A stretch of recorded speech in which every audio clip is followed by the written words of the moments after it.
سب سے بڑی ضرورت اولاد کی تربیت ہے۔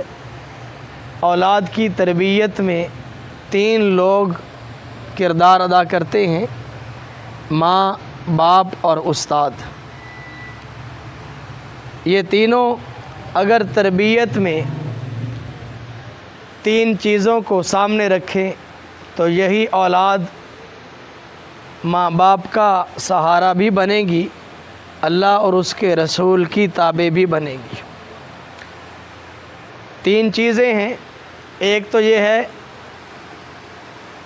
کہ ماں باپ اور استاد اولاد جو بچے ہیں ان کے سامنے اللہ تعالیٰ کی عظمت کو بیان کرے کہ اللہ تعالیٰ میرا اور آپ کا مالک ہے، یہ جو کچھ ہمیں نظر آ رہا ہے سارا اللہ تعالیٰ کا دیا ہوا ہے، وہ مالک الملک ہے، ساری کائنات کا بادشاہ ہے۔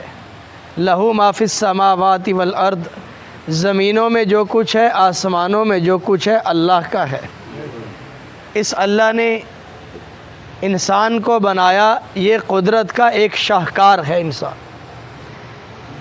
پوری دنیا میں جہاں چلے جائیں لوگ یہ انگوٹھے کا پرنٹ لیتے ہیں، یہ انگلیوں کا فنگر پرنٹ لیے جاتے ہیں۔ 7 ارب کے قریب انسان ہیں، یہ 2 انچ کا انگوٹھا ہے، 7 ارب انسانوں کا ایک دوسرے سے نہیں ملتا۔ ایسا قدرت کا شاہکار، جہاں کاراگری 2 انچ کی ایک سے دوسرے کی نہیں ملتی، ایک انگلی کی دوسرے سے نہیں ملے گی۔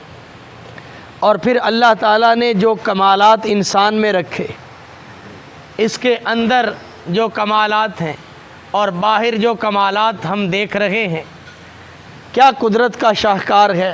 آنکھیں دی ہیں، آنکھوں میں کروڑوں کے حساب سے کیمرے لگائے ہوئے ہیں، کان دیے، اس میں سماعت کے آلے لگائے، زبان دی، اس میں چکھنے کے لیے اللہ تعالیٰ نے حس رکھی، ناک میں سونگھنے کی حس رکھی، اور پھر ہاتھوں میں لمس کی قوت رکھی، پاؤں میں چلنے کی طاقت رکھی۔ یہ سارے کا سارا میرے مالک کا دیا ہوا ہے۔ بچوں کے سامنے یوں اللہ کی حمد و ثنا بیان کی جائے۔ سارا قرآن اللہ کی تعریف کرتا ہے۔ بار بار قرآن کریم فرقان حمید کو دیکھیں، ایک واقعہ بیان ہوتا ہے، اس میں چند آیتوں بعد پھر اللہ تعالیٰ اپنا تعارف کراتے ہیں، بار بار اپنا تعارف کرایا۔ تو جب اللہ تعالیٰ کی عظمت، اللہ تعالیٰ کی کبریائی بچوں کے ذہنوں میں بیٹھے گی، مالک کا حکم ماننا آسان ہو جائے گا۔ ہر ایک کے ذہن میں آئے گا کہ یہ میرا مالک ہے، اسی کے سامنے جھکنا ہے، اس کے حکم کے پابند بن کے چلنا ہے۔ دوسرا کام، رسول پاک صلی اللہ علیہ وسلم کی ذات اقدس کی عظمت، آپ کی محبت، والدین بھی، اولاد بھی اور استاد بھی، یہ بچے کے ذہن میں ڈالیں کہ ہمارے نبی محترم حضرت محمد مصطفیٰ صلی اللہ علیہ وآلہ وسلم ہیں۔ آپ صلی اللہ علیہ وسلم خاتم النبیین ہیں، آپ آخری نبی ہیں، آپ کے بعد کوئی نبی نہیں آئے گا، نہ وہ بروزی طور پہ آئے گا، نہ وہ ذلی طور پہ آئے گا، نہ وہ مسیح موعود بن کے آئے گا، کسی شکل میں بھی نبی نہیں آ سکتا۔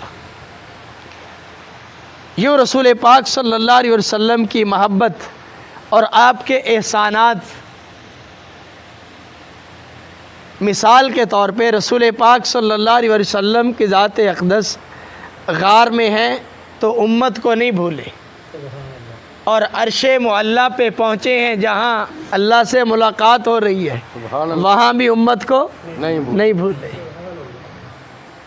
یہاں تو تھوڑا سا منصب اور عہدہ مل جائے لوگ اپنے آپ کو بھول جاتے ہیں۔ اور کیا اللہ نے نبی دیے، کیا اللہ نے غمخواری دی رسول پاک صلی اللہ علیہ وسلم کی ذات اقدس کو، کیا امت کی محبت دی، اور کیا امت کے اوپر ترس دیا کہ وہاں بھی مالک سے، حق سے ملاقات ہو رہی ہے، امت یاد ہے۔ نمازوں کا تحفہ مل رہا ہے، امت یاد ہے۔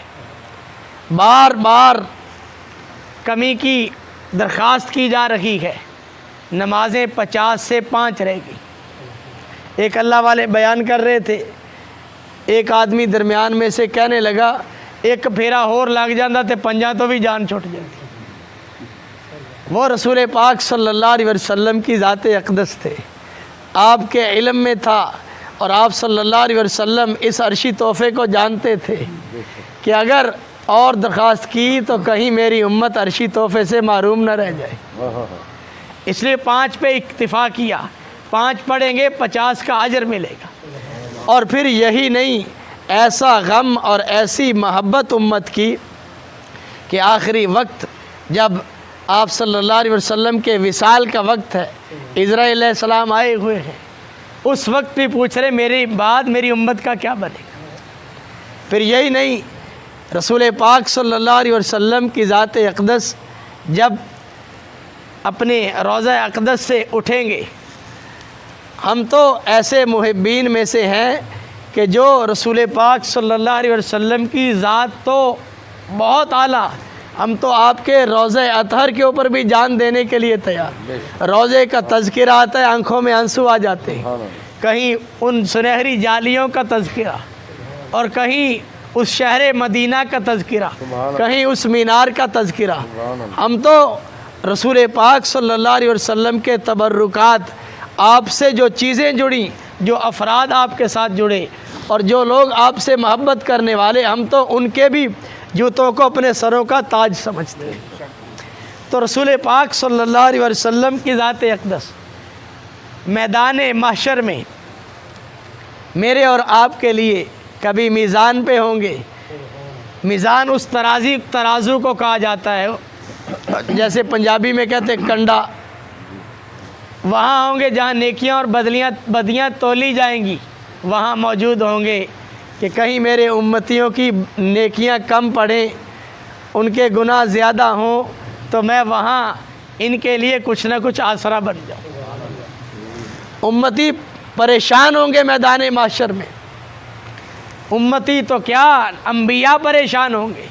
شاعر نے ایک شعر میں کہا ہے، جتھے عیسیٰ موسیٰ تے آدم وی ڈولے، یوسف تے یونس لکن سارے اولے، ہر ایک پیغمبر ایہو اوتھے بولے، بنا محمد دے چھٹکارا نہیں ہونا، محمد نو چھڑیاں گزارا نہیں ہونا۔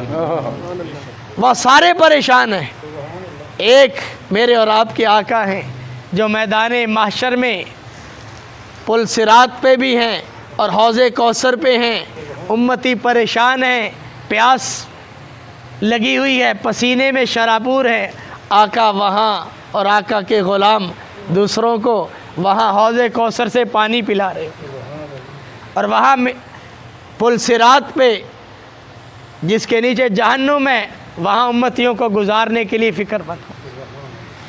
ایسے نبی کی عظمت بچوں کے ذہن میں ڈالنا، تاکہ کوئی قادیانی، کوئی مرزائی، کوئی احمدی، کوئی لاہوری ان کے ذہنوں میں اس نقطے کو محو نہ کر سکے۔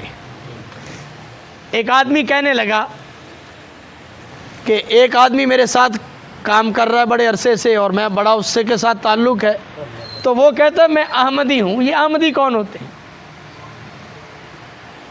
اس کو بتایا بھی احمدی مرزائیوں کو ہی کہتے ہیں لا حول ولا قوت الا باللہ، ہمیں آج تک پتہ ہی نہیں چلا، اور ہمارے علماء بھی اکثر قادیانی اور مرزائی کہتے ہیں، احمدی کم کہتے ہیں۔ تو وہ نام تبدیل کر کر کے مسلمانوں کے ذہنوں میں یہ ناسور ڈالتے ہیں۔ ایک عورت کا بچہ باہر جا رہا تھا، تو اس نے اپنے بیٹے کو نصیحت کی، بیٹا اگر تجھے سونے میں بھی تول دیا جائے تو گنبد خضرا سے اپنا رابطہ نہ توڑنا، یہی ایک آسرا ہے۔ تو رسول پاک صلی اللہ علیہ وسلم کی عظمت، آپ کی محبت استاد اور ماں باپ دلوں میں ڈالیں بچے کے، کہ یہ بچہ آقا علیہ السلام کی خاطر جان دینا اپنا فرض منصبی سمجھے۔ یہ 2 باتیں ہو گئی۔ تیسری بات، ماں باپ اور استاد۔ بچے کے ذہن میں ماں باپ کی غیر موجودگی میں بچے کو یوں کہے کہ بیٹا تیرا باپ بہت محنتی ہے، تیرا باپ بہت محنت کرتا ہے، کتنا کھپتا ہے صبح سے رات تک، کیسے کمائی کر کے لاتا ہے، تمہارے ناز نخرے برداشت کرتا ہے، اور والد والدہ کی غیر موجودگی میں اولاد کو کہے تمہاری ماں کتنی محنت کرتی ہے، صبح سے شام تک کبھی کپڑے دھو رہی ہے، کبھی کھانا بنا رہی، کبھی برتن دھو رہی، کبھی استری کر رہی، تمہارے لیے تمہاری ماں کتنی محنت کرتی ہے۔ یہ بچے ماں اور باپ کا سہارا بنیں گے، ماں باپ کی عظمت ان کے دلوں میں آئے گی، یہ والدین کو اٹھا کے پھریں گے، بڑھاپے میں بھی ان کی خدمت کو سعادت سمجھیں گے، اپنا مال جان خرچ کرنا سعادت سمجھیں گے۔ اور اگر ماں بچوں کے سامنے یوں کہے تیرا باپ نے تو کچھ کیتا ہی نہیں، یہ تو نکھٹو ہے، اولاد کی ذہن میں باپ کی ناقدری آئے گی، وہ بڑی ہو کے اولاد یہی کہے گی ساڈے پیو نے ساڈے واسطے کی کیتا۔ اور جب والد بچوں کے سامنے ان کی والدہ کو کہے گا تہاڈی ماں کو تو کچھ ہوندا ہی نہیں، یہ تو ایویں ہی پئی رہندی تے کچھ نہیں ہوندا، بچوں کے ذہنوں میں ماں کی عظمت نہیں آئے گی۔ آج موقع ہے اولاد کی تربیت صحیح ہو جائے، ورنہ جب یہ دولت چھن جاتی ہے پھر کئی ماں کا شعر سنتے ہیں تو روتے ہیں، باپ کا شعر سن کے رو رہے ہیں، جب زندہ تھے تو ان کے ساتھ لڑائیاں جھگڑے ہی کرتے رہے۔ یہ اولاد کے ذہن میں یہ باتیں پیوست کر دی جائیں، اللہ اور اس کو رسول کی عظمت اور ماں باپ کی عظمت ذہنوں میں بیٹھے گی، یہی اولادیں ماں باپ کی تابع فرمان بنیں گی، ان کی خدمت کرنا سعادت سمجھیں گی۔ رسول پاک صلی اللہ علیہ وسلم کی ذات اقدس ارشاد فرمایا جس کا مفہوم ہے کہ بیٹا باپ سے پہلے نہ بیٹھے، بیٹا باپ کے آگے نہ چلے، باپ کو نام لے کے نہ پکارے، یوں عظمت بیان کی گئی۔ باپ تو باپ ہوتا ہے اور ماں کا درجہ تو باپ سے بھی زیادہ ہے، لیکن یہ عظمت اس وقت آئے گی جب ماں باپ اور استاد اس نقطے کو ان کے ذہنوں میں ڈالیں گے، چاہے ماں باپ ان پڑھ ہیں، بالکل نہیں پڑھے ہوئے۔ یہاں ایک بات اور یاد آ گئی، ابھی بیان لگا ہوا تھا، اس میں امی کا لفظ کی تفصیل بیان ہو رہی تھی۔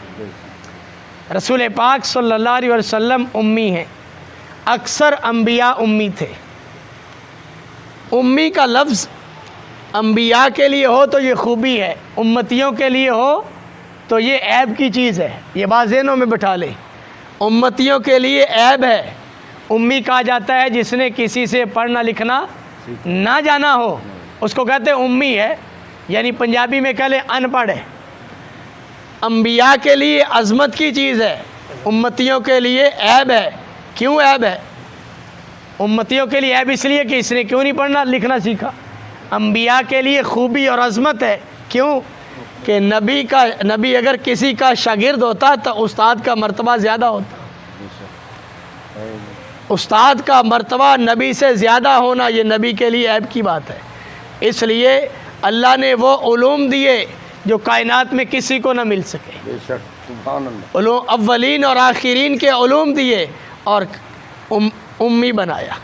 رسول پاک صلی اللہ علیہ وسلم کی ذات اقدس مہر لگاتے محمد الرسول اللہ لکھا ہوتا، لیکن وہ علوم دیے جو چیلنج ہے اس وقت سے لے کر آج 1445 ہجری جا رہے، ہجرت سے پہلے 10 سال چیلنج دیا ہوا ہے، 1455 سال ہو چکے ہیں، اس کی مثل لا کے دکھاؤ قرآن کی۔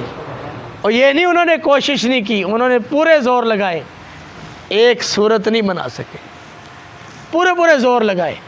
شاعروں نے لگایا، لکھا الفیل ملفیل وما ادراک ملفیل، یہ سورہ قاریہ کے وزن پہ، پھر خود ہی اس کو پھاڑ دیتے، یہ ہم کیا بے وقوفی کر رہے ہیں، ہاتھی بڑی بڑی سونڈوں والے ہاتھی، وہ تو القارعہ ملقارعہ، وہ تو قیامت کا منظر ہے، اور ہاتھی کیا ہے، ہاتھی تو لوگ دیکھ رہے ہیں ہاتھی۔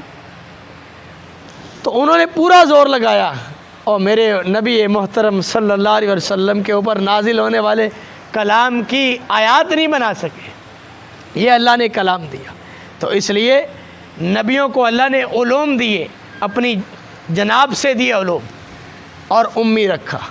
اور امتیوں میں امی ہونا عیب ہے، نبیوں میں امی ہونا عیب نہیں ہے۔ اور غلام احمد قادیانی تو میٹرک تک اسکولوں میں پڑھتا رہا، اس کے 36 استادوں کے نام ہیں۔ اور رسول پاک صلی اللہ علیہ وسلم کی ذات اقدس کے معجزات جو آپ نے ارشاد فرمائے وہ بعینی ہی ہوئے، اور مرزا قادیانی اپنی موت کے بارے میں پیشین گوئیاں کر رہا ہے، اس عمر میں نہیں تو اس میں مر جاؤں گا، اس میں نہیں تو اس سالوں میں، اور 10 پیشین گوئیاں کی ساری غلط۔ کہنے لگا کہ محمدی بیگم سے میرا نکاح ہوگا، وہ اس کی زندگی میں مر گئی۔ مسلمانوں نے محنت کی، اسے مسلمانوں کے قبرستان میں داخل کی، وہاں جنازہ پڑھ کے دفن کیا۔